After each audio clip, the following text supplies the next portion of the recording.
when you look at SOGI, you mentioned, sexual orientation, gender identity.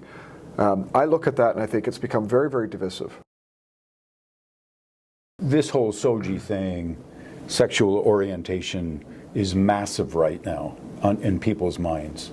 So maybe you can give us a little encapsulation of where we're at with that? where the Conservative Party is at, John. So one of the first things that we came out and talked about when I took on the leadership of the Conservative Party is that we believe very strongly in parent choice, or parents' rights, whichever way you'd like to say it. We think that our education system has become too watered down. It's got, it's delved into too much social issues. It's really more, if you want to put it this way, it's trying to teach kids what to think. And I think our education system needs to teach kids how to think.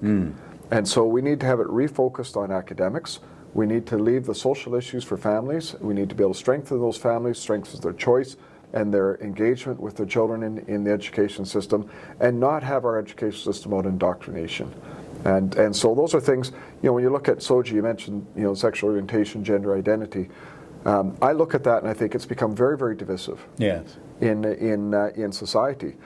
Our education system should be not about divisions. It should be about, children being able to find their future and being able to, come out of the education system to the best of their abilities, prepared for that future. SOGI's become a distraction. It's become a division. It needs to go.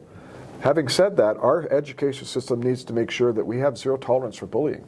It needs to be open and acceptable, for everyone. And we need to make sure we have supports in place. But it shouldn't be driven on ideology. It should be driven on being able to support students and being able to support families, and if there's issues, being able to help them through that. But making sure that our education system is doing everything it can, and from an academic perspective, to prepare children for their future.